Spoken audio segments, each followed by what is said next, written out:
Olá pessoal, bom dia. Vamos para mais uma aula aí de Mateco 1, né? Dando início ao capítulo 4 da nossa apostila. Primeiramente queria pedir desculpa pelo atraso, né? Estou até cansado de pedir desculpa por atraso já, porque esse início de período está sendo. Eu estou atrasando muito mais do que eu costumo atrasar, né? Estou me adaptando ainda a essa modalidade de aula semanal. A aula quinzenal eu conseguia já tinha me adaptado antes, né? Então eu tô ajustando aí, mas não vai atrasar muito não. Quando atrasar vai ser uma semana ou outra e logo vou postar tudo. E para compensar também, obviamente, quando eu passar alguma atividade para vocês, eu vou dar um prazo maior, tá? Não tem como eu ficar exigindo prazo muito curto, sendo que eu tenho dificuldade de cumprir meus próprios prazos aqui, tá bom? Bom, aqui esse capítulo do sistema ferro-carbono é um capítulo que, quando eu estava dividindo a matéria, eu dividi em três partes. Né? Então tem essa aula de hoje e tem mais duas aulas. Né? Ficando nessa apresentação, que é sobre o sistema ferro-carbono, que é um tema muito importante. Né? Eu acredito que muitos de vocês, né, preferencialmente todos, já viram esse tema antes, na aula de princípios de ciências materiais, uma coisa desse tipo, no terceiro período. E agora vamos só dar continuidade à matéria. Então essa aula aqui, para quem já viu e lembra bem, vai ser praticamente uma recordação, vai lembrar de alguns conceitos importantes. Para quem não viu ainda, ou não lembra direito, é uma boa oportunidade para relembrar isso aqui, tá? Então a gente vai ter três aulas desse mesmo tema. Essas três aulas, elas vão ser bem curtas, eu acho, né? Eu vou falar, acho que quase 30 slides por aula. A gente tem algo bem curto. E não deve passar de meia hora, 40 minutos. E isso é até bom, né? Pra aula mais curta é mais fácil de pegar o conteúdo, né? Na minha opinião. Lembrando, não deixe de fazer os resumos, né? E vamos preparando para a prova, tá? Porque eu tô passando um monte de aula, né? Aí quando chegar na semana da prova, vocês vão querer, algumas pessoas com certeza vão deixar para olhar esse conteúdo todo na semana da prova. É muita coisa. É muita coisa. Então, assim, recomendo que você já comece a fazer o resumo logo. Não deixe para fazer os resumos, né, na semana da prova. E, e realmente se dediquem a essa matéria, que a matéria em si não é difícil. Né? Eu também não vou sacanear cobrando coisa de rodapé de livro. Só que Só que é importante que se dediquem um pouco, né? Eu vi que tem gente que não acessa o Moodle há 20 dias, quase um mês, né? A nossa sala do Moodle, né? E isso aí é preocupante, tá? Porque eu não, particularmente não gosto de aprovar ninguém. Mas em casos assim que a pessoa não se dedica, fica nota abaixo, não tem muito o que fazer, tá bom? Então se tá com algum amigo aí que tá deixando para depois, dá um toque nele, porque quanto mais deixa para depois, mais complicado fica. Tá bom? Bom, sistema ferro-carbono, né?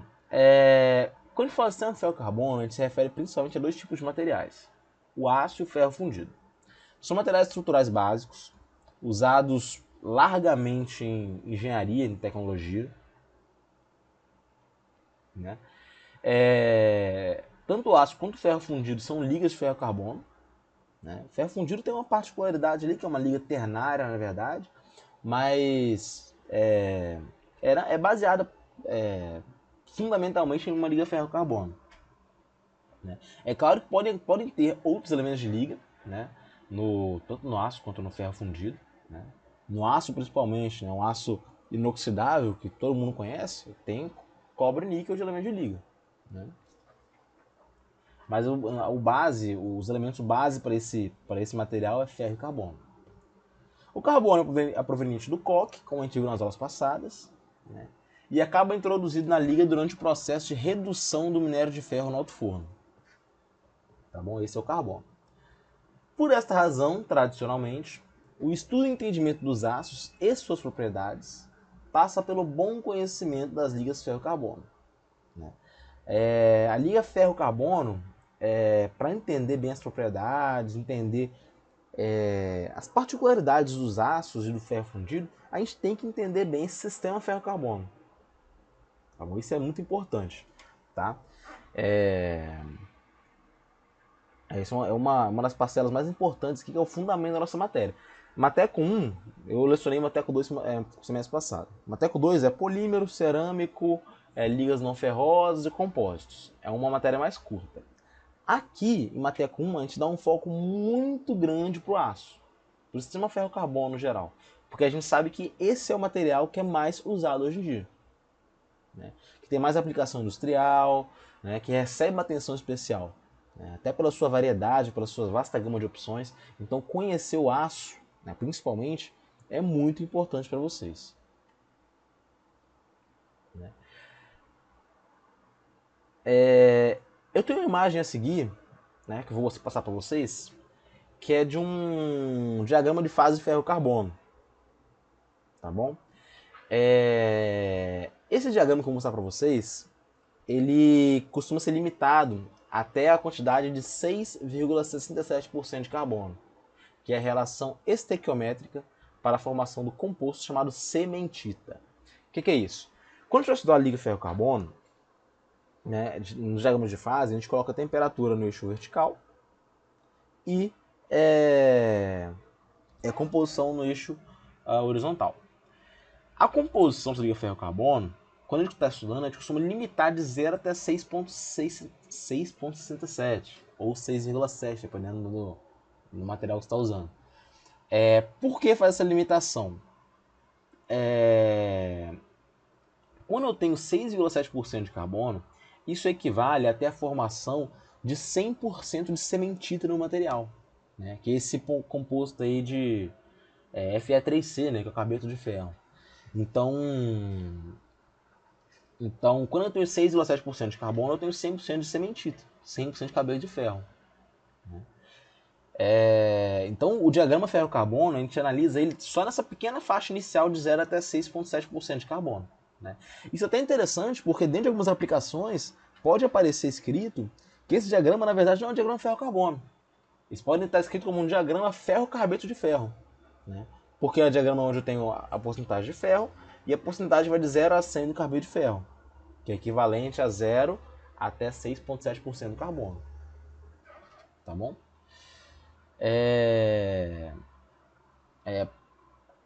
Para o momento, a gente vai considerar que o carbono presente nas ligas ferro-carbono está combinado totalmente na forma de cementita, né? Porque na temperatura ambiente a solubilidade do carbono no ferro é muito baixa, né? Conforme o diagrama de fases mostra. Esse aqui é um diagrama de fases mais básico que eu estou mostrando para vocês. Vocês já devem ter visto isso na matéria passada. Que vai de 0 até 6,7%, né? De carbono. A gente vê que de 0 até 2,1% a gente tem o que a gente chama de aço. Né? Teores acima de 2,1% de carbono a gente não considera que é aço mais, ainda fala que é ferro fundido. Essa distinção dos dois eu vou explicar para vocês por que é feita dessa maneira. Né? Bem, a gente tem outras características aqui importantes dentro desse diagrama. Né? A gente tem a fase alfa, que está bem aqui na esquerda, bem no cantinho aqui, que é a fase ferrita. Né? A gente tem a fase gama, que é a fase austenita. Né? Tem essa fase delta bem aqui em cima, que é a fase ferrita delta, que é a fase menos importante. Né? Aqui em 727 graus Celsius e na composição de 0,76%, a gente tem o ponto eutetoide, onde ocorre a ação eutetoide, onde a austenita vai se transformar em perlita, né? Que é uma perlita, que é uma união entre ferrita e cementita. Né? Cementita é esse Fe3C, o alfa é a ferrita. Aqui a gente tem as linhas de solubilidade, né? Destacando a solubilidade de alguns compostos. Né? Aqui na direita a gente tem o ponto eutético, que lá naquela matéria que fizeram no terceiro período, não costumam falar muito sobre esse ponto eutético, mas eu vou comentar sobre ele aqui hoje. Hoje não, acho na aula que vem. Né? Então aqui, como vocês podem ver, esse diagrama de fase ele separa regiões de acordo com temperatura e composição, onde alguma fase vai estar presente. Tá bem? A gente vê que dentro do aço ali, na região do aço, a gente pode ter um aço eutetoide, um aço hipoeutetoide, um aço hipereutetóide. Posso ter composições diferentes de acordo com o tipo de aço. Da mesma maneira vai ter esse tipo de produto, digamos assim, dentro do campo de ferro fundido, que vai ter uma reação eutética lá em cima. Tudo bem? Então esse é o diagrama ferro-carbono de maneira geral, tá? Uma versão bem resumida dele.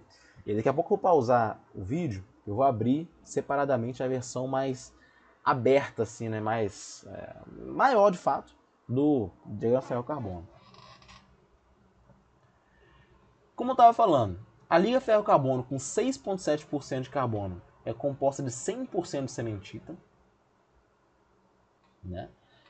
Que vai limitar o diagrama, né? O diagrama ferro-carbono. Se pegar diagramas aí de cobre e zinco, vocês vão ver que a porcentagem aí de zinco vai de 0 até 80 no diagrama, com várias fases diferentes. Né? Aqui a gente limita a 6,7 só, porque acima disso não é interessante pra gente. A parte da amostrada ela é ocultada exatamente porque ela não tem nenhum interesse em engenharia, ela não é interessante pra gente em engenharia. Os materiais que aparecem nessa fase eles não têm aplicabilidade prática. Né? No geral, a gente pode afirmar que aços de ferro fundidos têm teor de carbono abaixo de 6,7%. Como o carbono está na forma de cementita, o estudo das ligas ferro-carbono na verdade é feito pelos diagramas ferro-carbono de ferro, como eu já adiantei. Na prática mesmo, o diagrama que a gente vai olhar daqui a pouco é um diagrama ferro-carbono de ferro. Porém, a gente costuma falar que é o sistema ferro-carbono.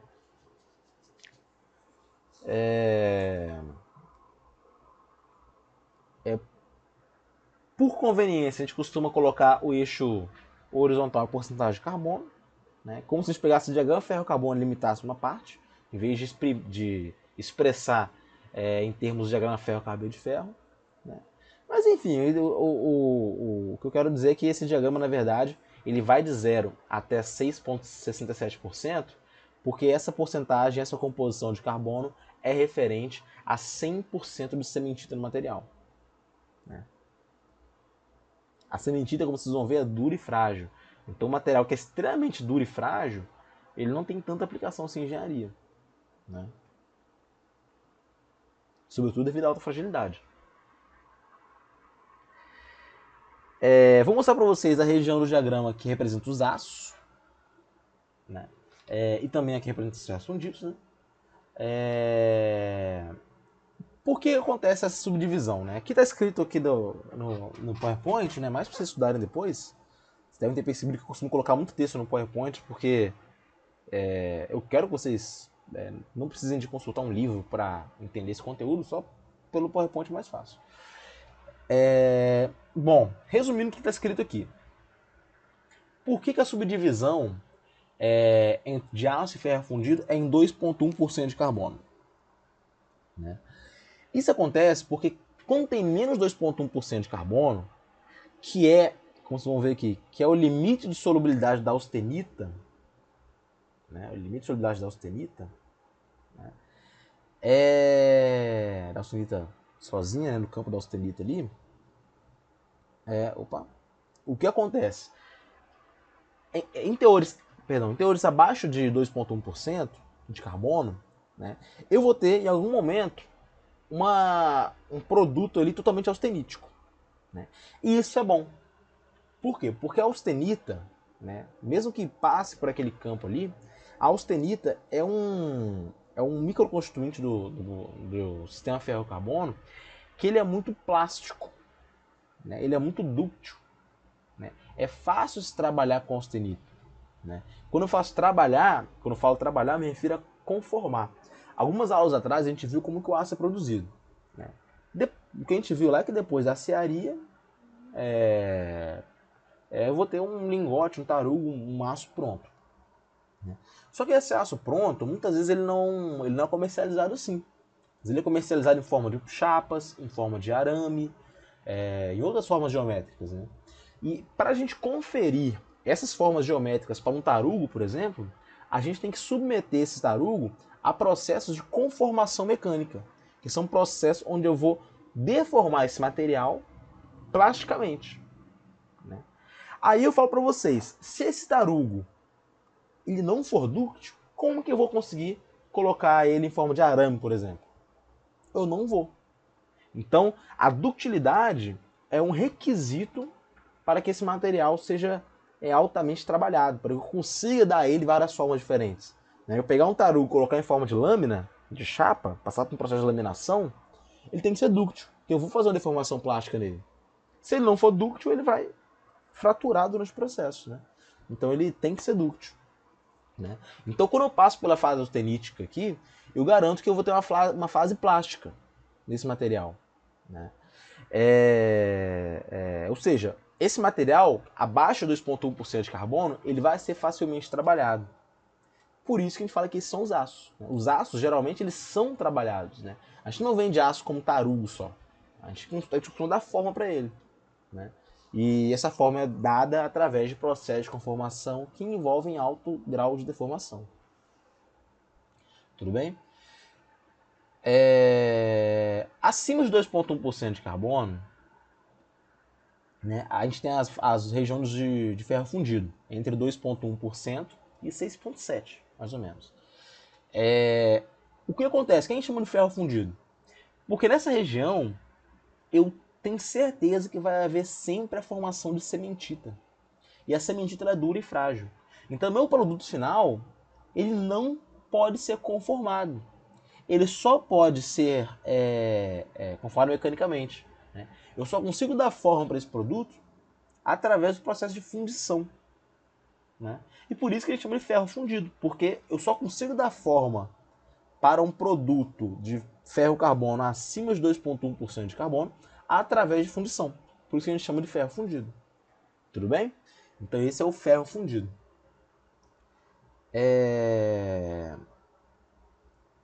Bom, eu vou dar uma pausa rápida no vídeo aqui, gente, para mostrar o diagrama para vocês. Então, gente, como eu estava dizendo, aqui a gente tem um diagrama ferro-carbono bem detalhado. Né? Esse aqui é extremamente bem detalhado. Com várias demonstrações de como serão as estruturas, né, de cada fase, né, onde vai aparecer. Tem muita informação aqui, né? Mas vamos lá. Como vocês podem ver, eu tenho a região do aço, né, que vem até 2,1%. Né? É importante falar que esses valores de porcentagem, tanto de composição quanto de temperatura, eles podem variar um pouquinho quando a gente está olhando para diagramas diferentes. Né? Naquele diagrama anterior, eu mostrei aqui, por exemplo, ponto tetoide estava em 0,76%. Aqui ele arredondou para 0,8%. Aqui arredondou 2,11 para 2%. Né? 6,67 está aqui ainda. Então isso pode variar um pouquinho. Né? Temperatura lá que estava 727, agora está 725. Tá bom? Isso é umas besteirinhas aí. Bom, aqui na esquerda, bem essa região fininha aqui, que eu estou passando o mouse por cima, é a região da ferrita. Ferrita. Né? Que tem uma estrutura CCC, né? E ela tem um baixo limite de solubilidade de carbono, né? Que está aqui mais ou menos 0,02% de carbono. Né? Essa é a ferrita. Aqui na região pequena aqui eu tenho a região de ferrita e austenita, né? Onde a ferrita e a austenita vão coexistir. Aqui em cima eu tenho a região de austenita só. Né? E aqui na direita é a região de austenita mais cementita. Tá? Aqui em cima, gente, eu tenho o ferro delta. Em cima, ferrita delta, na verdade. Né? A ferrita delta é bem parecida com a ferrita normal, né? Só que ela não tem aplicação para engenharia. Ela só é estável em temperatura acima de 1400 graus Celsius. Então, a gente nem fala muito dela aqui. Tá? É importante ver que a austenita é ferrita. A austenita é CFC, tá? Tem outro tipo de estrutura da ferrita. Aqui a gente tem o ponto tetoide. Né? Essa temperatura equivalente ao ponto tetoide, a gente fala que é a temperatura crítica. Tudo bem? Quando a gente tem o resfriamento da austenita passando pelo ponto tetoide, a estrutura resultante é a perlita. Né? O que é a perlita? A perlita é uma estrutura formada por camadas alternadas de cementita e ferrita. Tá bem? Então a austenita no ponto tetoide ela se torna isso. Né? Eu posso ter hipoeutetóide e hiperetetóide. Vou comentar depois o que é cada um. Não vou dar muita informação de vez. Mas é bem interessante essa questão desse diagrama. Vocês podem observar aqui que tem muita informação, né? Aqui eu tenho que falar um pouco da mistura de ferrita e sementita. Aqui eu falo, mostra a estrutura de cada um, né? Aqui tem sementita 2, ledeburita 2. Aí eu vou explicar isso melhor quando a gente chegar na parte de ferro fundido, tá bom? Aqui é a ferrita delta SCC, né? Ferrita, o ferro gama, que é o 30 CFC, e ferro alfa SCC também. Tem valores de dureza, né? Ferrita, perlita e sementita. Sementita, como eu falei, é bem mais dura. Martensita, que vocês vão ver que é formado depois, né? Através de uma têmpera. Ela é bem mais dura também, mas depende do teor de carbono. Né? Bom, aqui na parte de ferro fundido a gente tem esse ponto C, que é o ponto eutético. Né? Lembrando que o ponto eutetóide é quando eu tenho um sólido que vira dois sólidos. Eu tinha austenita, que virou ferrita mais sementita, que é a perlita. Então é um sólido que vira dois sólidos. Aqui, no ponto eutético, eu tenho um líquido. Aqui a liga está líquida. Eu tenho um ponto eutético, a liga é líquida, que vai se transformar em dois sólidos. Tá bem? Então é uma liga líquida que vai se transformar em dois sólidos. No caso, uma austerita com uma sementita, né? Austerita mais sementita. Vocês vão ver que é formado ledeburita logo depois. Tem alguns detalhes sem explicar aí ainda. Mas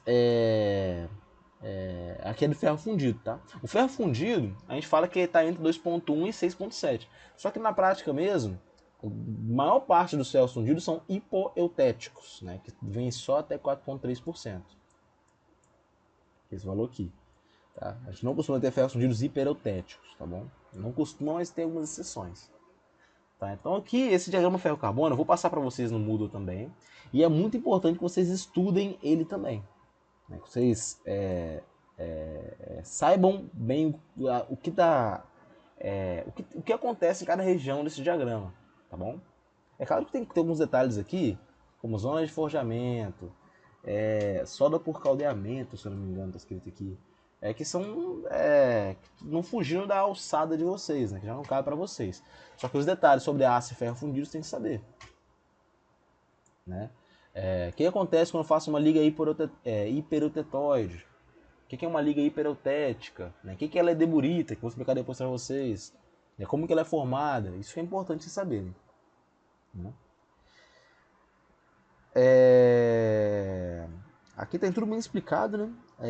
De 0 até 0,8% de aço. Até 1% de aço. São os aços mais usados na indústria. Eu vou falar um pouco mais pro fim desse... Acho que umas 2 aulas eu vou comentar mais sobre isso. Aqui entre 1 e 1,8, né? 1,8 e 1,6, tá difícil de enxergar aqui, né? Acho que tá 1,6 mais ou menos. São os aços usados para ferramenta, né? Que são aços que têm uma dureza maior, que tem um teor maior de carbono. Importante lembrar disso, gente. Quanto maior o teor de carbono, por via de regra, o material tende a ser mais duro e mais frágil. Tá bom? Quanto maior o teor de carbono. Por isso que os ferros fundidos geralmente eles apresentam uma maior dureza e fragilidade.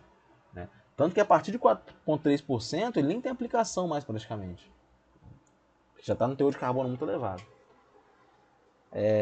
Aqui entre 1,6, né? Agora estão nas duas, 1,6 e 1,8. Mas no slide tem escrito isso aí. E 2,5 são os produtos siderúrgicos pouco usados também. Aço pouco usado. Tá bom? E é isso, gente. Aqui temos as linhas, né, de solubilidade, linhas sólidas, linhas líquidos, né? Esses detalhes de diagrama de fase eu não vou cobrar de vocês, tá bom? Esse aqui é o nosso diagrama. Vou deixar aberto aqui caso precise voltar. Voltando aqui para o nosso slide. Bom, eu vou abrir aqui o slide. Só que ele vai estar comendo uma parte pequena dele aqui embaixo. Só que eu acho que não tem problema não. Bom, deixa eu passar aqui. Pronto. Bom, vamos lá. No aquecimento, um ferro puro ele sofre 2 mudanças de estrutura cristalina antes de se fundir, né? Que é passar pela ferrita e pela austenita. Né? Se eu tiver uma amostra de ferro puro, né, temperatura ambiente, eu vou ter ferrita. A forma estável é a ferrita, ferro alfa, estrutura CCC. À medida que eu vou aquecendo, quando chega a 912 graus Celsius, vai se formar a austenita, que também é conhecido como ferro gama, que é CFC. Essa fase vai persistir até 1392 graus Celsius, quando a estrutura CFC ela volta a ser CCC, né, que é a ferrita gama, né, que finalmente vai se fundir em 1558 graus Celsius. Essa mudança aí pode ser representada pelo eixo vertical ali mais à esquerda, né, com 0% de carbono, ferro puro. Né, vocês podem ver que ele passa por essas fases aí. Quando a gente adiciona carbono no ferro, essas transformações ainda acontecem. As transformações de fase elas não desaparecem, elas acontecem ainda. Só começa a acontecer em temperaturas e em condições diferentes. Né? O carbono ele adentra na microestrutura do material como uma impureza intersticial. Agora, refrescando a memória de vocês, o que é uma impureza intersticial? É aquela impureza que ela não é substitucional. É um átomo que ele não substitui o átomo original. Né? Ele está colocado nos espaços bem pequenos entre os átomos, os interstícios. Né? Então é uma impureza intersticial. O carbono com o ferro ele forma uma solução sólida intersticial. Isso porque o raio atômico do ferro é muito maior que o do carbono. Então o carbono ele cabe ali, sem gerar muitas distorções na estrutura. Somente uma pequena quantidade de carbono é solúvel na ferrita alfa. A ferrita alfa não possui muito carbono. Né? O máximo que aguenta é 0,022% de carbono. O carbono, como é de se esperar, né? Ele influencia significativamente as propriedades mecânicas da ferrita. Né? A ferrita, particularmente, né, devido à porcentagem de carbono, ela é relativamente macia, ela não é muito dura. Né? É uma estrutura magnética, né, temperatura abaixo de 68 graus Celsius. Né? Então ela é ferromagnética. Né? E tem densidade de 7,38 gramas por centímetros cúbicos. Né? É importante dizer que a gente tem ácidos, a gente pode classificar, né, de alguma maneira pensando mais na microestrutura. Ácidos ferríticos, ácidos austeníticos, ácidos perlíticos, ácidos martensíticos, tem vários tipos de ácidos diferentes. Nas ligas ferro-carbono, a austenita, a fase gama do ferro, ela não é estável abaixo de 727 graus Celsius. Né? Então é o limite para onde a austenita é estável. Como eu falei antes, a austenita é muito plástica, né? Por isso que, a própria natureza dela, ela suporta muita deformação plástica. E ela está presente em temperaturas elevadas também. Por isso que ela é muito importante para a conformação dos aços. Né? Esse é o grande diferencial entre o aço e o ferro fundido. É essa presença de austenita aí, em temperatura elevada. Esse composto muito plástico. Aqui na esquerda tem a micrografia da ferrita, né, como é que ela é. Aqui a imagem não está muito legal, mas é mais ou menos isso. E na direita a micrografia da austenita. Né. É importante falar que quando a gente fala desses dois compostos, né, a gente nunca fala que eles se misturam. Né. Quando fala que misturar, que eu digo de se juntar para formar um novo composto. Né. A ferrita e a austenita, elas coexistem no material, são dois microconstituintes do aço. Né. Tanto que a gente tem hoje uma classe de aços chamado aços duplex, né, onde metade da estrutura é ferrita e metade é austenita, mas isso está bem disperso, assim, tá bem colocado de maneira bem aleatória. Tá? Aços duplex, né, que eles são muito resistentes à corrosão. Né? Eles conciliam resistência mecânica e resistência à corrosão. Né? Eles têm, além de ter esse balanço entre austenita e ferrita, eles são caracterizados por ter um alto teor de cromo. Né? Vocês vão ver que o cromo ele favorece muito a resistência à corrosão. Né? Tanto que eles têm aços super duplex, que servem aí até para transportar água do mar para sistema de arrefecimento, sistema de resfriamento,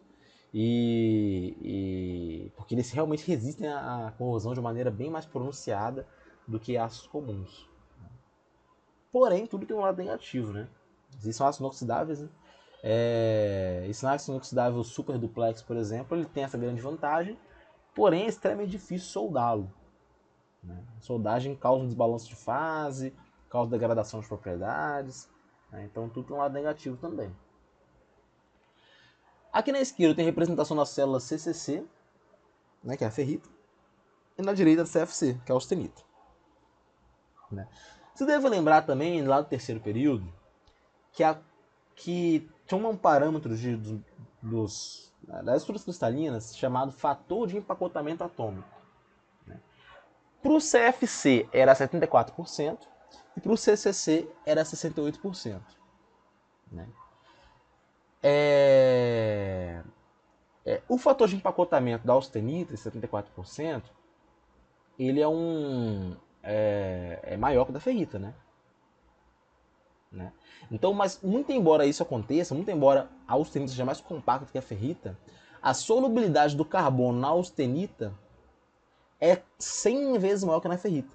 Então, apesar da austenita estar mais compacta, né, ela tem uma maior solubilidade do carbono do que a ferrita. Né? Isso acontece porque na estrutura CFC eu tenho vazios maiores. Apesar de ser uma estrutura mais compacta, quando eu tenho vazios maiores. Na estrutura ferrítica, eu tenho mais vazios, só que eles estão mais dispersos. Né? Dentro da austenita tem vazios maiores. De maneira que eu consiga acomodar melhor átomos de carbono, né? No caso da austenita. Né? Então a austenita ela é mais compacta, só que os vazios que tem na austenita, na estrutura cristalina da austenita, são maiores do que da ferrita. Né? A ferrita tem mais vazios, só que a dimensão desses vazios é menor. Né? Então aqui a gente tem alguns dados para mostrar para vocês. Né? Aqui na esquerda uma estrutura CCC, onde tem vazio tetraédrico e octaédrico. Né? Devido ao formato, né, do poliedro ali que está formado pelas estruturas. E aqui na direita eu tenho o vazio tetraédrico e octaédrico do CFC. Né? Perceba que são vazios mais robustos. Né?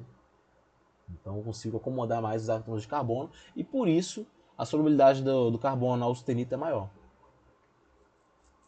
Aqui a gente tem duas tabelas mostrando a relação do tamanho dos átomos formando as redes CCC e CFC em cima, né? E os respectivos vazios. Né?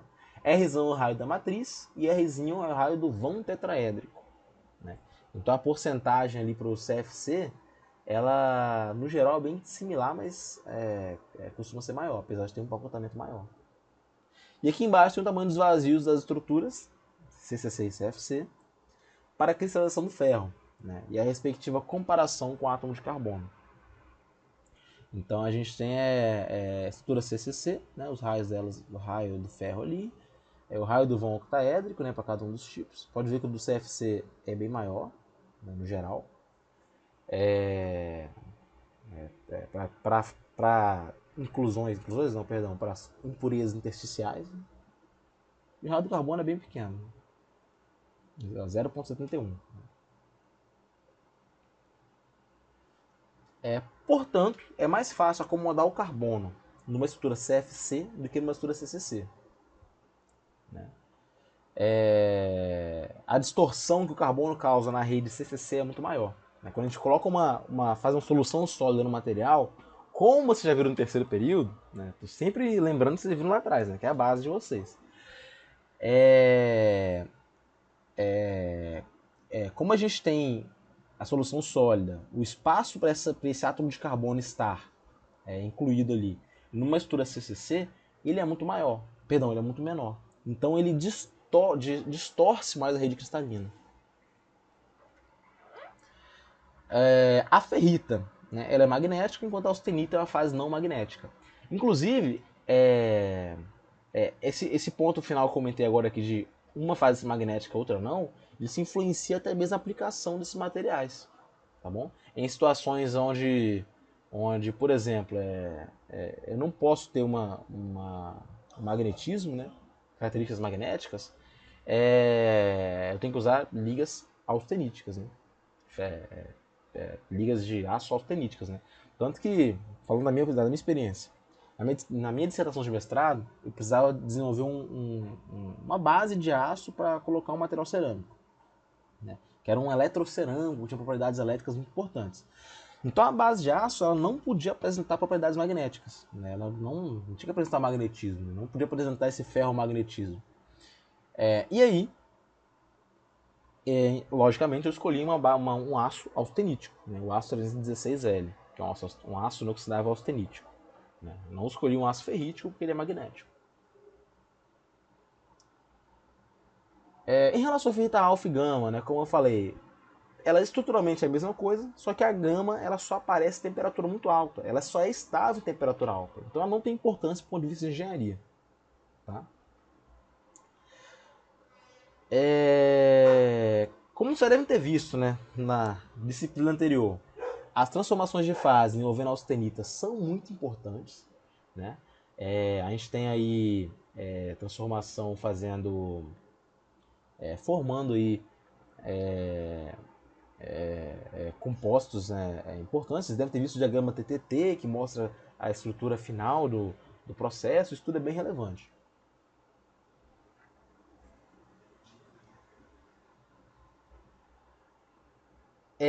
Bom, como eu já adiantei para vocês, no ponto de composição 0,76% de carbono e 727 graus Celsius, a gente tem um ponto eutetoide, que é o ponto onde a austenita ela vai se transformar em dois sólidos, a ferrita com a cementita. Essa ferrita cementita na estrutura vai ser colocada em forma de camadas alternadas, que é o que a gente chama de perlita. Né? Então, o que é perlita? Se eu perguntar na prova, descreva a estrutura da perlita. A perlita é uma estrutura formada por camadas alternadas de ferrita e de cementita, né? Que é formada no ponto eutetoide, né? A partir da austenita. Pronto.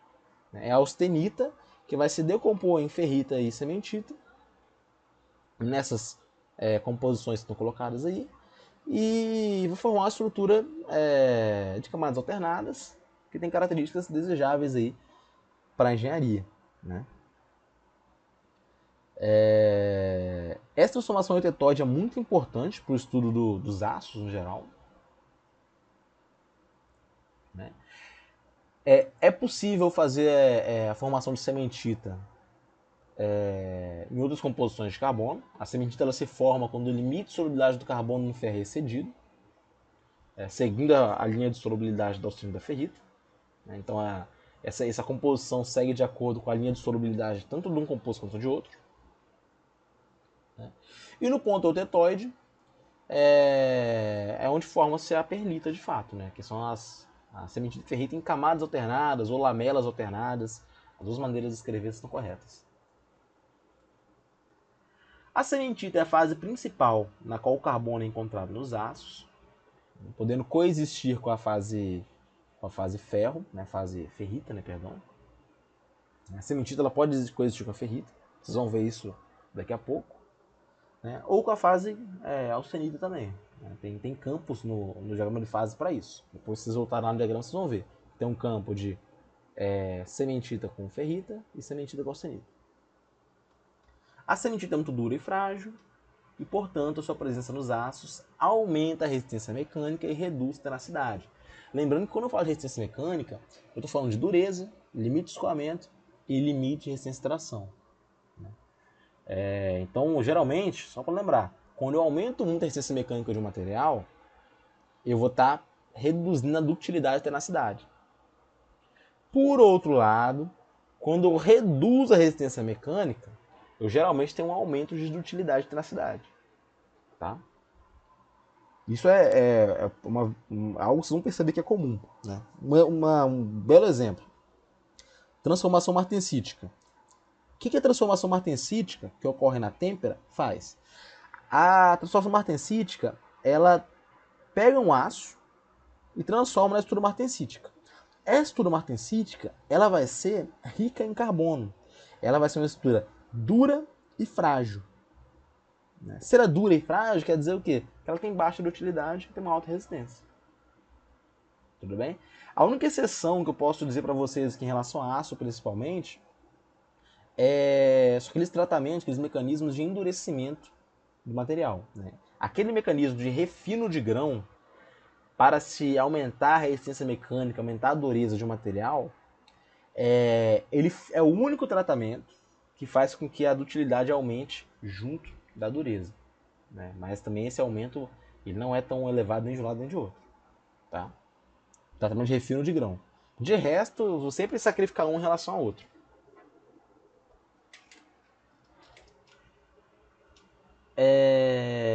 Bom, a sementita, ela, rigorosamente falando, ela é apenas metaestável.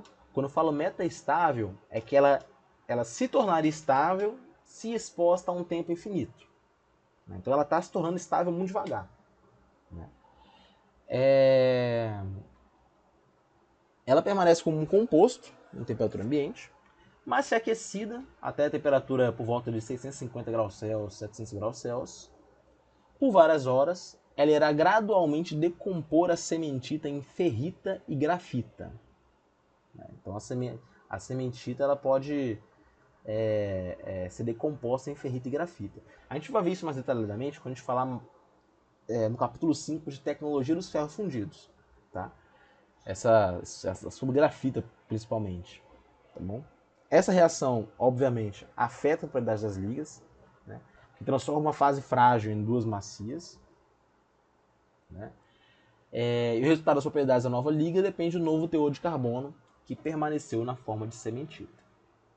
Aí eu posso fazer a adição de silício, no caso ferro fundido, que vai acelerar essa decomposição. Né? Essa reação de decomposição para ferro fundido é muito importante. Né? Quanto mais silício eu coloco, aliás, quando eu adiciono silício, eu consigo acelerar essa decomposição, consigo fazer com que a fase dura se torne mais macia. Por isso que alguns ferros fundidos, vocês vão ver que tem ferro fundido dúctil. Né? Aí vocês pensam, mas o professor falou que o ferro fundido é frágil. Por que ele ficou dúctil? Né? A decomposição da sementita é uma das razões. Eu vou explicar isso melhor mais pra frente. Como eu falei, a gente tem um ponto eutético no diagrama ferro-carbono, que ele está em 4,3% de carbono e 1147 graus Celsius. Ele está a temperatura mais elevada que o tetóide, uma composição mais alta também. Aqui já estou falando de ferro fundido. Nesse ponto onde ocorre a reação eutética, onde o líquido vai se transformar em dois sólidos, no caso a austenita e a sementita. Isso no caso de um resfriamento. No aquecimento, esses dois sólidos se transformariam num líquido. Então é um líquido, é o composto líquido se transformando em austenita e sementita. O ponto eutético representa a composição de menor ponto de fusão das ligas ferro-carbono. Quando eu falo menor ponto de fusão, é porque a temperatura mais baixa na qual eu vou ter só líquido vai ser em 1147 graus Celsius e na composição de 4,3% de carbono. A reação está mostrada aqui embaixo, né? A porcentagem de composição de cada componente também. Né? Bom, sobre as regiões dos ácidos ferros fundidos de diagrama ferro-carbono. Né? Eu já falei que o ferro é o componente principal, apesar de que podem ter outros elementos. Né? O que interessa para a gente aqui é ferro fundido e aço. Né? O aço pode ser trabalhado, o ferro fundido tem esse nome porque ele só pode ser conformado por fundição. Até 2,1% de carbono eu tenho aço. De 2,1% até 6,7% eu tenho ferro fundido.